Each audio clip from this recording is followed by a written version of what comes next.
Did you hear me? Harold Pemberton rose from his chair. I said, "Get out. This bank does not serve your kind." "I have collateral," Samuel said. His voice was low and steady. "I have a claim, filed proper, registered with the county." He reached into his jacket and pulled out a leather pouch. He set it on the desk between them. The pouch landed with a heavy thud. Pemberton looked at the pouch. His eyes narrowed. He did not touch it. Samuel untied the strings.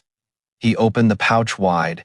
Inside sat 3 gold nuggets, each the size of a man's thumb. The gold caught the morning light from the tall windows. It glowed against the dark leather. Pure, dense, worth more than most men in Silverton made in a year. A murmur rippled through the bank. Customers stepped closer. A woman in a blue dress gasped. A man in a bowler hat whispered to his companion. Pemberton looked at the gold. Then he looked at Samuel. His lips curled into something that was almost a smile. "Where did you steal this?" He picked up one nugget and turned it in his fingers. "No half. Breed prospector pulls this kind of color from the ground." Samuel's jaw tightened. His eyes burned, but he held his tongue. He had learned long ago that anger was a luxury he could not afford. "I have papers." He reached into his jacket again. He pulled out a folded document. "My claim, Thunder Ridge, 40 acres, legal and proper." The paper was worn at the edges. It had been folded and unfolded many times. But the seal was clear.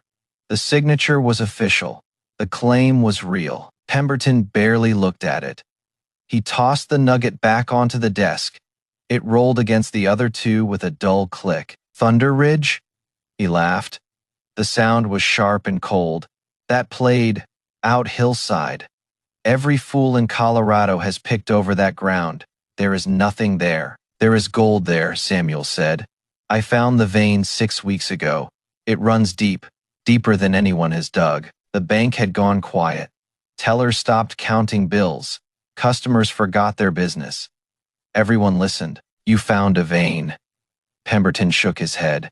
"You, a man who cannot read, who lives in a shack, who smells like he sleeps with mules." Samuel stood straighter. "I can read fine. My mother taught me, and my father taught me to find gold before he died in the mines of Virginia City. I do not care about your dead father." Pemberton waved his hand. "I care about risk, and you, Mr. Creek, are nothing but risk." Samuel placed his hands flat on the desk. He leaned forward. "I am asking for $500, just enough for equipment, a pump timber for shoring dynamite." He pointed at the nuggets. "That gold is worth 300 easy, maybe 4. I will pay you back in 3 months with interest, whatever rate you want." For a moment, something flickered in Pemberton's eyes. Greed, calculation. The banker in him saw the math. The numbers made sense, but then his gaze swept across the watching customers. He saw their fine suits, their polished shoes, their pale faces, and he saw Samuel Brown's skin, worn clothes, dirt under his fingernails. Pemberton made his choice. The word was final. First National Bank does not make loans to Indians, or half-breeds, or whatever you are. Something passed across Samuel's face. Pain, disappointment, but not surprise. He had expected this. He reached for his gold. Pemberton's hand shot out and grabbed his wrist. "Not so fast." Pemberton's grip was tight. "You brought stolen property into my bank. I should call the sheriff." Samuel's eyes went cold. "It is not stolen. You know it is not stolen. Let go of my arm." The air in the bank thickened. Nobody moved. Nobody breathed. The tension stretched like a wire about to snap. Pemberton held on for 3 more seconds. Then he released his grip. He wiped his hand on his vest as if he had touched something foul. Samuel gathered his gold. He folded his claim and put it back in his pocket. He tied the leather pouch shut. "Let me give you some advice, Creek." Pemberton's voice carried across the bank. "Go back to your hole in the ground. Dig until your hands bleed. You will never find enough gold to matter." Samuel stopped at the door. He turned back. His face was calm, but his eyes held something Pemberton could not read. "You will remember this day." Samuel's voice was quiet but clear.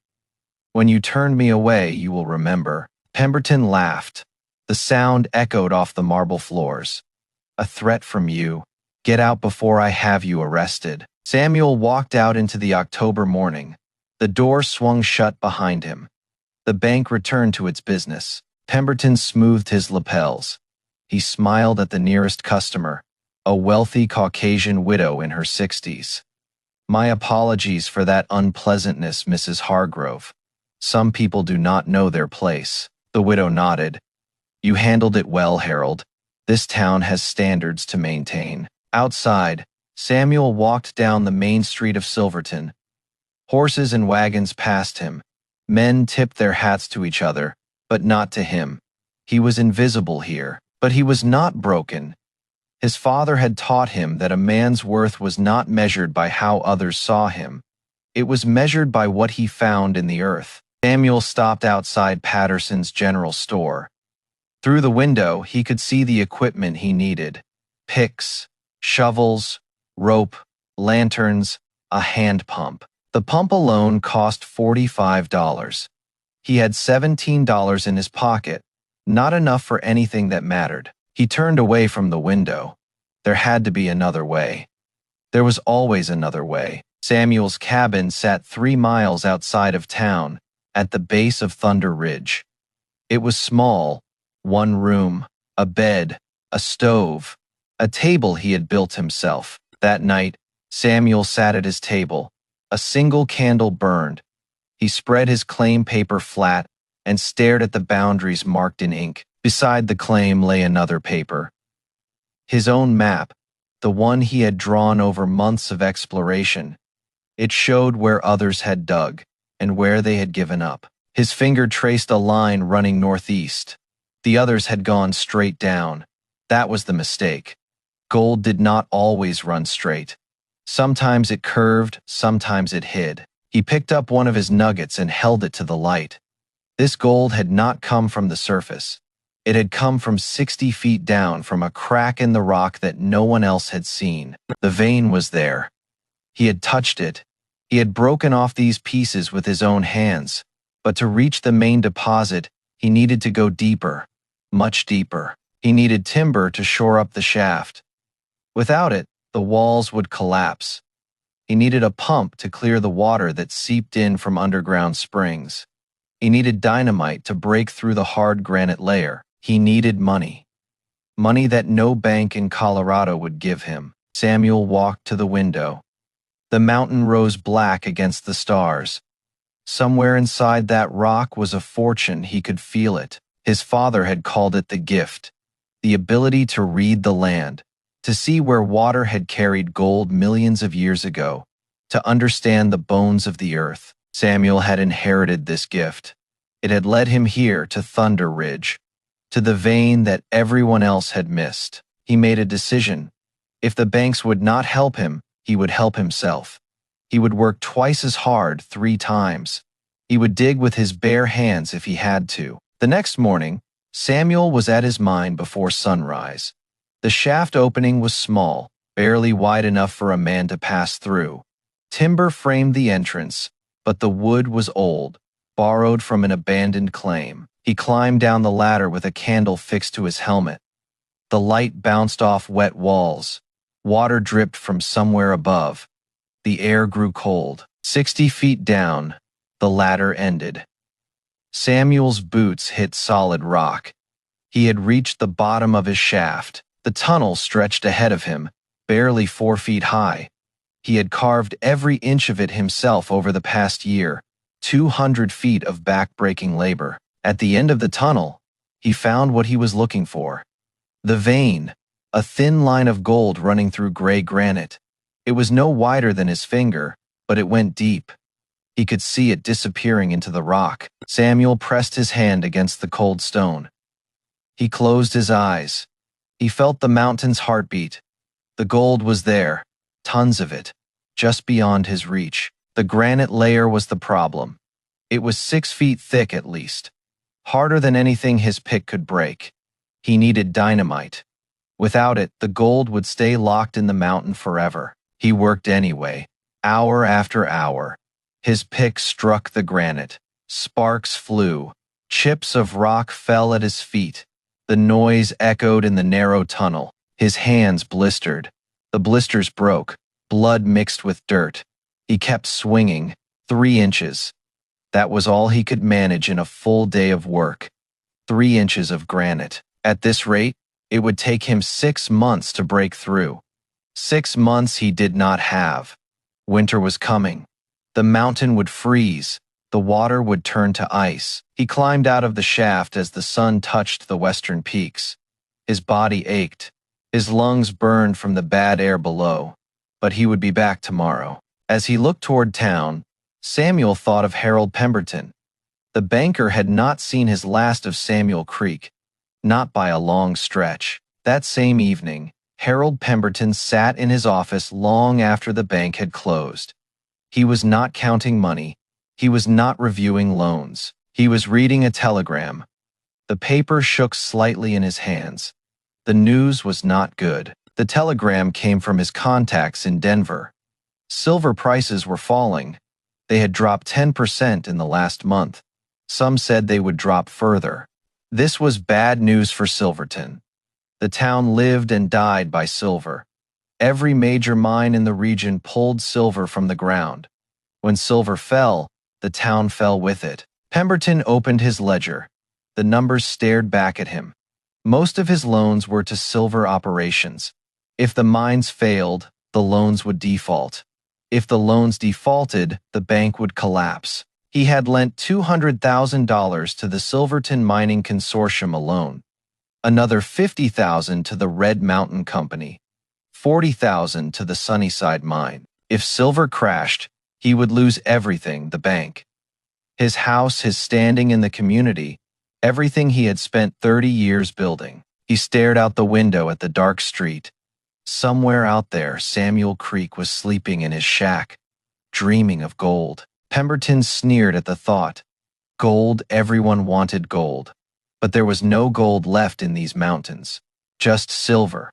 Silver that was losing value by the day. He looked down at his own gold cufflinks. They had cost him $40 in Denver. Real gold, the only gold he trusted. The next weeks passed slowly. October became November. The first snow dusted the mountain peaks. The town of Silverton carried on, unaware of the storm approaching. Samuel continued his work. He found small pockets of gold along the edges of the vein, enough to trade for food and supplies, not enough to buy equipment. The assayer weighed his gold each week. The amounts were modest, $7, $12, $9, just enough to survive. At Patterson's store, Samuel bought only what he needed: candles, rope, flour, beans. He avoided looking at the pump in the window. Still working that claim? Mr. Patterson asked one morning. The shopkeeper was not unkind, just cautious. Samuel nodded. Still working. Patterson leaned closer. Word is the silver market is shaky. Might be time to think about other options. I am not digging silver. Samuel picked up his supplies. I am digging gold. Patterson raised his eyebrows. Gold on Thunder Ridge? Everyone says that mountain is played out. Samuel paused at the door. Everyone is wrong. Across the street, Harold Pemberton stepped out of the bank. He saw Samuel leaving Patterson's store. Their eyes met for a moment. Pemberton's face twisted with contempt. He turned away and walked toward the Grand Hotel for his daily lunch. Samuel watched him go. The banker moved like he owned the town. His shoes were polished. His coat was lined with fur. He had never worked a day in his life. Samuel turned and walked toward his cabin. He had work to do. The Grand Hotel was the finest establishment in Silverton. Crystal chandeliers hung from the ceiling. White tablecloths covered every table. The menu featured beef shipped from Denver. Pemberton sat at his usual table near the window. He ordered the steak, rare, with potatoes and a glass of French wine. The same meal he ate every day. A shadow fell across his table. Cornelius Whitmore, president of the Silverton Mining Consortium, stood over him. His face was grave. "May I join you, Harold?" Whitmore did not wait for an answer. He sat down heavily. "We need to talk." Pemberton set down his wine glass. His stomach tightened. When Whitmore looked this serious, it meant trouble. "The Comstock mines in Nevada are flooding the market." Whitmore kept his voice low. "Silver dropped another 8% this week. Our ore is worth less than it costs to dig it out." Pemberton felt the blood drain from his face. "What are you saying, Cornelius?" Whitmore looked at the tablecloth. "I am saying we might have to stop operations, at least until prices stabilize." "Stop operations?" Pemberton gripped the edge of the table. "You owe me $200,000, Cornelius. How do you expect to pay that if you stop operations?" Whitmore met his eyes. "That is your problem, Harold. You are the one who made the loan." The words hung in the air. Other diners glanced their way. Pemberton forced himself to smile. "We will discuss this later," he said through clenched teeth. "In private." Whitmore stood. "There is nothing to discuss. I am telling you how it is." "Good day, Harold." Pemberton stared at his steak. He was no longer hungry. On Thunder Ridge, Samuel Creek did not know about silver prices. He did not know about the Silverton Mining Consortium. He knew only the rock in front of him. Day after day, he swung his pick. The granite cracked. Small pieces fell. The pile at his feet grew. 2 weeks, 3 weeks, 1 month. The granite layer began to weaken. Cracks spread from his strikes. The rock was giving way. One morning in late November, Samuel struck the rock and heard a different sound. Hollow, the pick had broken through. He swung again. More rock fell away. A hole appeared in the granite, as wide as his fist. Cool air rushed out from the other side. Samuel pressed his eye to the hole. He held his candle close. What he saw stopped his heart. Beyond the granite lay a natural cavern, and covering every surface of that cavern, thick as a man's arm, ran veins of gold, rivers of gold, mountains of gold. Samuel Creek sank to his knees. After everything, after all the rejection, all the suffering, he had found it. The mother lode. He laughed. He cried. The sounds echoed in the darkness. He was rich beyond his wildest dreams, but then reality settled in. He could see the gold. He could touch it, but he could not reach it. The hole was too small. The granite still blocked his way. He needed dynamite. There was no other way. The granite was too thick and too hard. His pick would take another month to break through. By then, winter would close the mountain, the shaft would flood with snowmelt. Samuel sat in the darkness for a long time. Then he made a decision. He would go back to town, he would find a way. Samuel Creek walked into town the next morning. The November air bit through his coat. Snow crunched beneath his boots. His mind raced with plans. He needed money for dynamite, $50 at least, maybe more. His gold flakes would not be enough. He needed to think bigger. The assay office was his first stop. Henry Cartwright ran the place. He was one of the few men in town who treated Samuel as an equal. "Morning, Samuel." Cartwright looked up from his scales. "Got something for me today?" Samuel placed his 3 nuggets on the counter. The same ones he had shown Pemberton a month ago. "I need to know the exact value to the penny." Cartwright picked up his magnifying glass. He examined each nugget in turn. He tested them with acid. He weighed them on his precision scale. "Good color," Cartwright muttered. "Very pure, not much quartz." He made notes in his ledger. "Where did you find these?" "Thunder Ridge." Samuel watched the man work. "My claim." Cartwright looked up. "Thunder Ridge. I thought that area was tapped out." Samuel allowed himself a small smile. "Everyone thinks that." Cartwright finished his calculations. He wrote a figure on a slip of paper and slid it across the counter. $347. "That is what I can give you today." Samuel stared at the number. It was more than he had hoped, More than enough for dynamite, enough for timber, maybe even enough for a small pump. I will take it. He pushed the nuggets toward Cartwright. Cash. Cartwright counted out the bills. $300 in large notes, 47 in small ones. He handed them to Samuel. Samuel folded the money and placed it in his inner pocket. His hands trembled slightly. He had never held this much money in his life. Samuel? Cartwright leaned forward. Is there more where that came from? Samuel paused at the door. He thought about the cavern, the veins thick as a man's arm, gold enough to fill 100 wagons. Yes, he said quietly. There is more. At Patterson's store, Samuel walked straight to the equipment section. He moved with purpose. He knew exactly what he needed. I need the hand pump. He pointed at the window display. 20 feet of rope, 2 lanterns, and all the candles you have. Patterson's eyebrows rose. That is a large order, Samuel. You sure you can pay for all that? Samuel placed 5 $20 bills on the counter. I can pay. Patterson stared at the money. His mouth opened, then closed.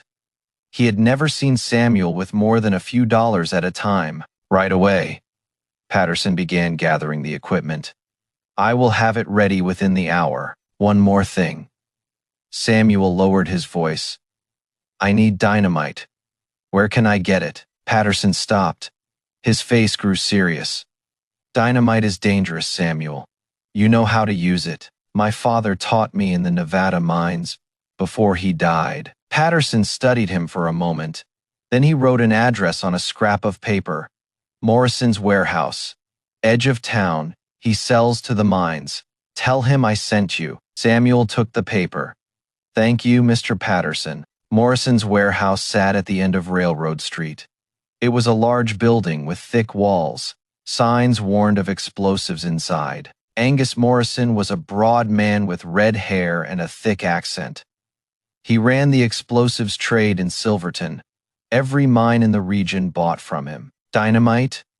Morrison narrowed his eyes. What does a man like you need with dynamite? Samuel had heard this question before, in different words. With the same meaning, what does a man like you deserve? I have a claim on Thunder Ridge, legal and registered. I hit granite. I need to blast through. Morrison crossed his arms. Thunder Ridge is played out. Everyone knows that. What are you really after? Samuel placed money on the counter. $100 in crisp bills. That is not your concern. I have the money. Will you sell to me or not? Morrison looked at the money, then at Samuel. His expression shifted. Greed replaced suspicion. 20 sticks. Morrison scooped up the cash. Fuses and caps included. You know how to set a charge? I know. Morrison brought out a wooden crate inside. Wrapped in oiled paper, lay 20 sticks of dynamite, coils of fuse, a tin of blasting caps. Be careful with this. Morrison leaned close. One wrong move and they will be scraping you off the walls. Samuel lifted the crate. It was lighter than he expected. 20 sticks, enough to move mountains, enough to change everything. He walked back through town. People stepped aside when they saw what he carried. Even those who usually ignored him moved out of his way. Harold Pemberton watched from the doorway of First National Bank. His eyes followed Samuel Creek down the street. The crate of dynamite, the confident walk. Something had changed. The poor miner carried himself differently. Where had he gotten the money for explosives? Jenkins? Pemberton turned to his clerk. Find out everything you can about Samuel Creek's claim on Thunder Ridge. Thomas Jenkins nodded quickly. Yes, Mr. Pemberton, right away, sir. Samuel loaded his supplies onto his mule. The pump, the rope, the dynamite, everything he needed to break through the granite and reach his fortune. He led the mule out of town. The road climbed toward the mountains. Snow began to fall. Large flakes drifted down from gray clouds. Winter was closing in. He had days, maybe a week. Then the mountain would be sealed until spring. He reached his cabin as darkness fell. The mule was tired. So was he. But there was no time to rest. He unloaded the supplies inside his cabin. The dynamite he stored in a corner away from the stove. The pump and rope he left by the door. Tomorrow he would carry everything up to the mine. That night, he studied his map. He calculated where to place the charges, how much dynamite to use. The granite was 6 feet thick at least. He would need multiple blasts. In town, Harold Pemberton sat alone in his office. The bank had closed hours ago, but he could not leave. The papers on his desk told a story of disaster. The Silverton Mining Consortium had officially suspended operations. Red Mountain Company was cutting workers. Sunnyside Mine had missed its loan payment. $300,000 in loans, all tied to silver operations, all at risk of default. Pemberton's hands shook as he turned the pages. If word got out about the bank's exposure, there would be a run. Depositors would demand their money. Money he did not have. He opened his desk drawer and pulled out a bottle of whiskey. He poured himself a glass, then another. The liquor burned his throat, but did nothing to calm his nerves. A telegram sat at the corner of his desk. The Denver Banking Authority wanted to conduct an inspection. They would arrive in 2 weeks. 2 weeks. If the inspectors saw his books, they would close the bank. They would arrest him for fraud. Everything would be over, unless he found another source of income, something to offset the silver losses, something valuable. He picked up Jenkins's report. The clerk had done his research. Samuel Creek's claim on Thunder Ridge was legitimate. 40 acres filed in 1891. The report included a map. The claim sat at the northeast corner of the ridge, an area that other miners had abandoned years ago. But Samuel Creek had bought dynamite, expensive equipment. He had shown gold nuggets worth $300. Where had that gold come from? Pemberton walked to the window. The snow fell thick outside. The street was empty. A thought formed in his mind, a dark thought, an idea that no decent man would consider. But Harold Pemberton was not a decent man. He was a desperate man, and desperate men did desperate things. The next morning, Samuel started before sunrise. He carried the pump on his back, the dynamite in a pack at his side. The climb was hard. The snow was deep. He reached the mine entrance as the sun cleared the eastern peaks. His breath came in clouds. Sweat froze on his skin. He set up the pump at the top of the shaft. Water had seeped in overnight. It pooled at the bottom, 3 feet deep. He worked the pump handle until his arms burned. Water gushed out of the shaft and ran down the mountain. It took an hour to clear enough to descend. By then, the sun was high. Samuel climbed down. The pack of dynamite hung heavy against his hip. Each step was careful. One slip could kill him. At the bottom, he waded through ankle-deep water. The tunnel stretched ahead. At the end, the hole in the granite waited. He crawled through the tunnel. The ceiling pressed low. His candle flickered in the bad air. He reached the granite wall. The hole was still there. Through it, he could see the gold waiting, calling to him. Samuel worked slowly. He examined the granite. He found the cracks, the weak points. He placed 4 sticks of dynamite in a pattern his father had taught him. Each stick got a blasting cap. Each cap got a fuse. The fuses ran together to a single point 10 feet back from the wall. He crawled backward, unspooling the fuse as he went. The main fuse was long, 20 feet. It would give him time to reach the shaft. At the tunnel entrance, he struck a match. His hand was steady. His heart pounded. This was the moment. He touched the match to the fuse. It caught. The spark raced away from him, down the tunnel, toward the dynamite. Samuel ran. He reached the ladder and climbed. His feet slipped on wet rungs. His hands grabbed for holds. He counted the seconds. He threw himself out of the shaft and hit the snow. He rolled away, covered his ears. The explosion was muffled by 60 feet of rock, but the ground shook. Snow fell from the trees. Birds erupted from the forest. Samuel lay in the snow. He was alive. The blast had worked. He started to laugh. Smoke rose from the shaft. He would have to wait for the air to clear. An hour at least. Maybe more. He sat in the snow and ate bread from his pack. He watched the smoke thin. He thought about what came next. Below in the valley, Silverton went about its day. The people there had no idea what had just happened. They had no idea that everything was about to change. When the smoke cleared, Samuel descended again. The ladder creaked under his weight. The air was thick with dust, but he kept going. The tunnel was filled with debris. Rock and dust covered everything. But at the end, where the granite wall had been, there was now a hole, wide enough for a man to pass through. Samuel crawled over the rubble. His heart pounded. His mouth was dry. He reached the opening and held up his candle. The cavern was larger than he had imagined. 20 feet wide, 30 feet deep, and everywhere he looked, gold-thick veins running through the rock, chunks lying loose on the floor. Samuel Creek stood in the heart of the mountain and wept. His father had been right. The gift was real. He had found what no one else could see. He picked up a chunk of gold from the floor. It was the size of his fist, heavy, pure, worth more than most men earned in a lifetime. He held it against his chest. He thought of his father dead in a cave, 20 years ago. He thought of his mother, who had raised him alone. He thought of every door that had been closed in his face. None of that mattered now. He was rich. He was free. In town, Harold Pemberton had no idea that his fate had just been sealed. He sat in his office, working on his ledgers, trying to hide the coming disaster. 2 investors from Denver sat across from him. They had come to discuss opportunities in Silverton.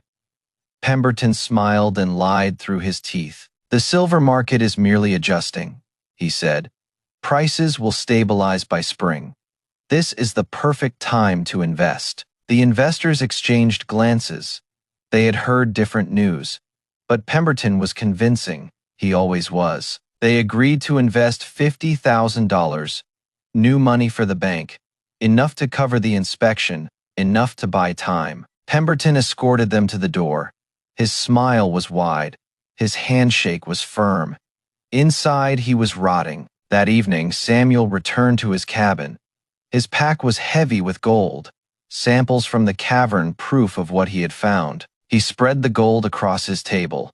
Chunks, nuggets, flakes, more than he could count, more than he could carry. He sat and stared at it for a long time. Tomorrow, he would go to town. He would file an updated claim. He would register the discovery. But something nagged at him, a warning in the back of his mind. He thought of Pemberton's face when he had shown him the gold, the greed in those eyes. Men had been killed for less than this. Claims had been stolen. Miners had disappeared. The law did not always protect people like him. He gathered most of the gold and hid it under the floorboards. Behind the stove in the walls, only a fool advertised his fortune. He kept 3 small pieces out. Enough to sell, enough to buy more equipment. He would expand the operation slowly, quietly. The next morning, Samuel walked into town. The street seemed quieter than usual. Men stood in small groups, talking in low voices. Something was wrong. He approached a group of miners outside the Silver Dollar Saloon. They were men he knew by sight. Workers from the consortium mines. "Laid off," Frank McAllister was saying. "All of us effective today. They say the mine is closing until prices recover." The other miners nodded grimly. Some had families, wives and children depending on them. Winter was coming. There was no other work. Samuel listened in silence. These men had never been kind to him, but they were workers. Like him, they did not deserve this. He walked on toward the assay office. His mind turned over what he had heard. The silver market was collapsing. The mines were closing. The town was dying. But when he reached the assay office, the door was locked. A sign hung in the window, closed until further notice. Henry Cartwright had shut down his business. Without the mines operating, there was no ore to assay. Samuel stood before the closed door. He needed to sell his gold.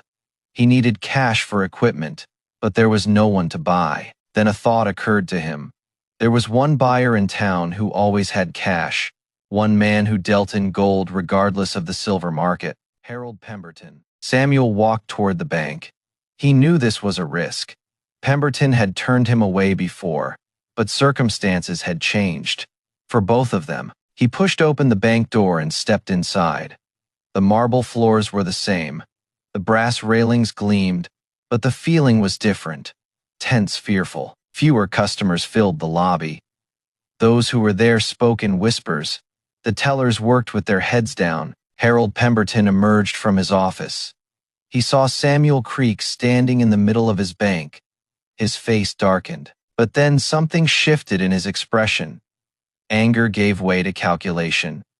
He remembered Jenkins's report, the claim on Thunder Ridge, the dynamite. Mr. Creek, Pemberton approached with a smile that did not reach his eyes.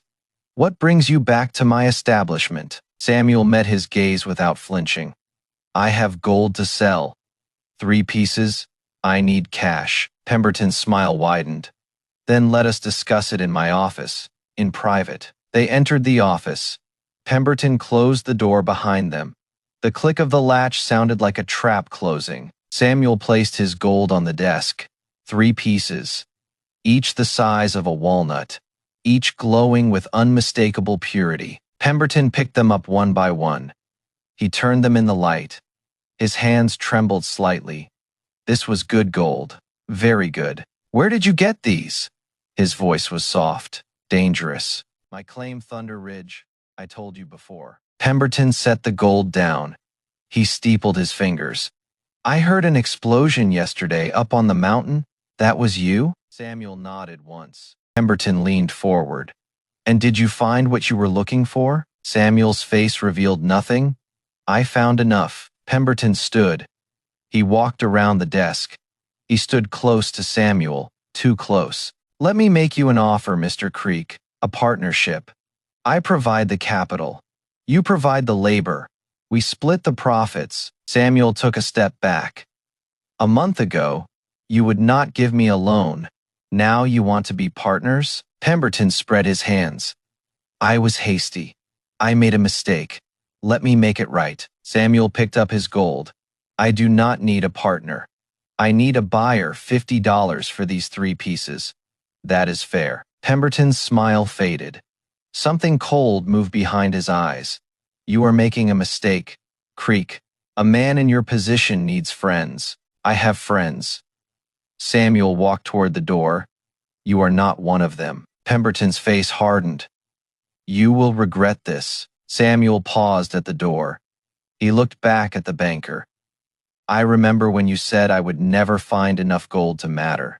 Do you remember that? Pemberton said nothing. Keep remembering. Samuel walked out through the lobby. Every eye followed him, the customers, the tellers. Everyone sensed that something had shifted. From his office window, Pemberton watched Samuel Creek walk away. His fists clenched at his sides. His jaw ached from grinding his teeth. Jenkins! His voice cracked like a whip. The clerk appeared in the doorway. Yes, Mr. Pemberton? Pemberton grabbed his coat.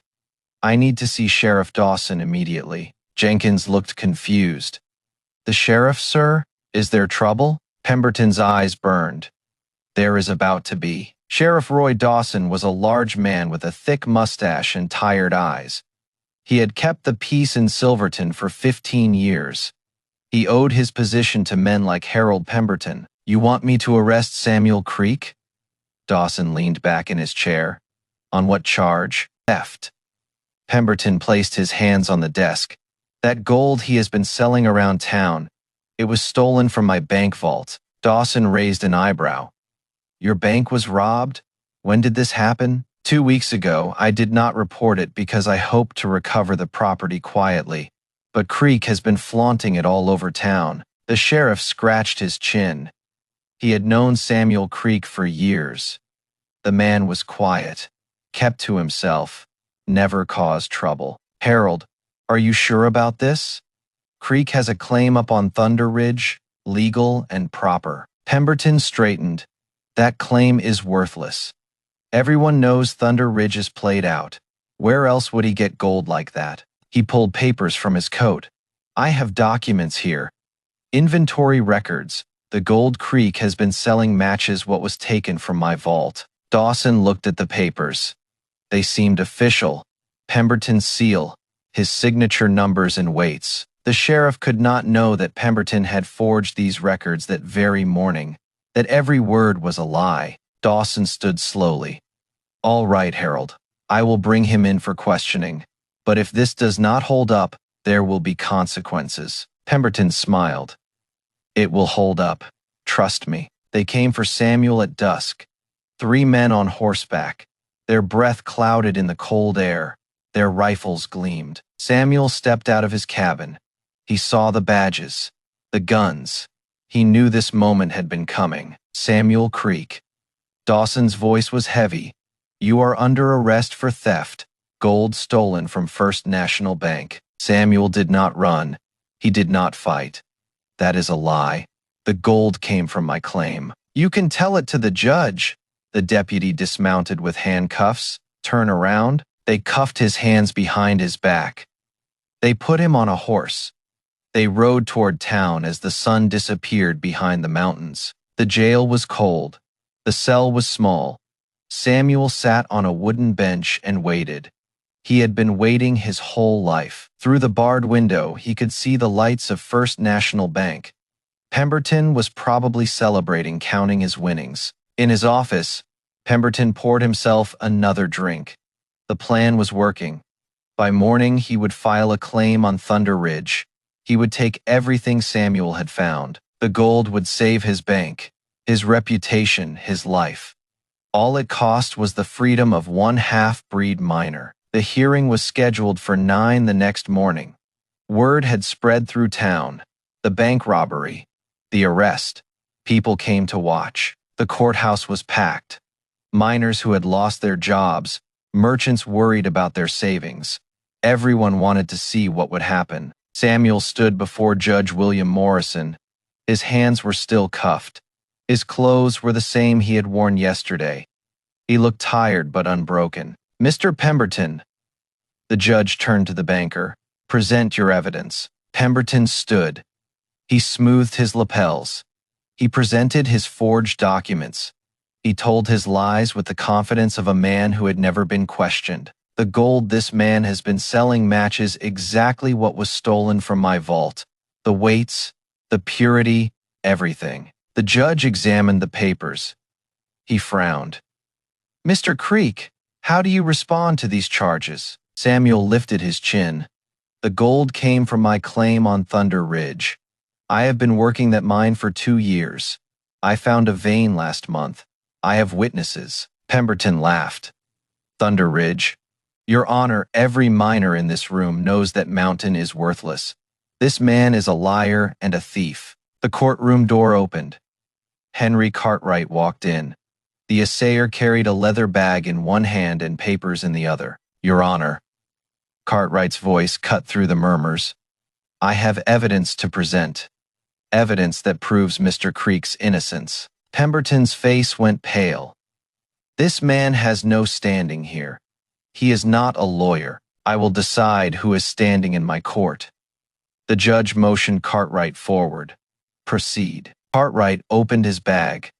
He removed several gold samples. He placed them on the judge's bench alongside the samples from Samuel's cabin. I have been buying gold from Mr. Creek for 18 months. He spread out his records. I have assay reports for every transaction. Weights, purity levels, chemical compositions. He pointed to specific entries. The gold Mr. Creek sells has a unique signature. Trace amounts of silver and copper in specific ratios. Every sample matches. This gold comes from one source, his mine. Sweat appeared on Pemberton's forehead. These records could be forged. This man is obviously in league with the accused. Cartwright turned to face the banker. Then explain this, Mr. Pemberton. Your documents claim the gold was stolen 2 weeks ago. But I have records of buying identical gold from Mr. Creek 6 months ago, a year ago. The courtroom buzzed. People whispered to each other. The story was not adding up. The judge's expression darkened. "Mr. Pemberton, how do you explain this discrepancy?" Pemberton stammered. There must be a mistake. The records. Perhaps the dates were." The door opened again. Mr. Patterson from the general store walked in. He carried a stack of receipts. "Your Honor, I have sales records showing Mr. Creek purchased mining equipment with cash weeks before the alleged robbery. Dynamite rope, a pump." He placed the receipts on the bench.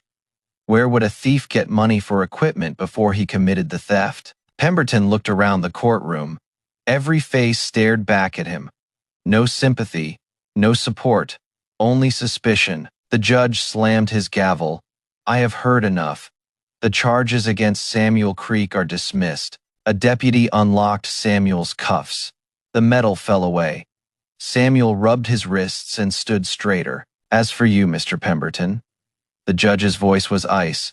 "Filing false charges, forging documents. These are serious crimes." Pemberton backed away. "Your Honor, I can explain. I made an honest mistake." Deputies. The judge nodded toward Pemberton. "Take Mr. Pemberton into custody pending investigation of fraud charges." They grabbed his arms. Pemberton struggled. "You cannot do this. Do you know who I am? I own this town." Samuel watched in silence. The man who had refused him, who had called him filthy, who had tried to steal everything.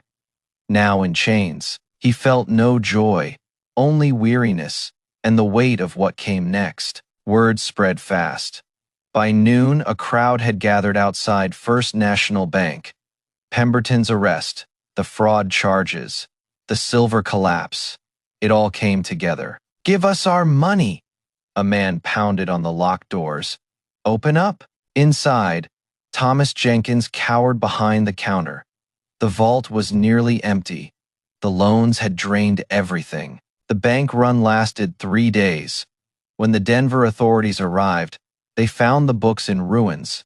$300,000 in bad loans, $50,000 in missing deposits. First National Bank of Silverton closed forever on November 28, 1892.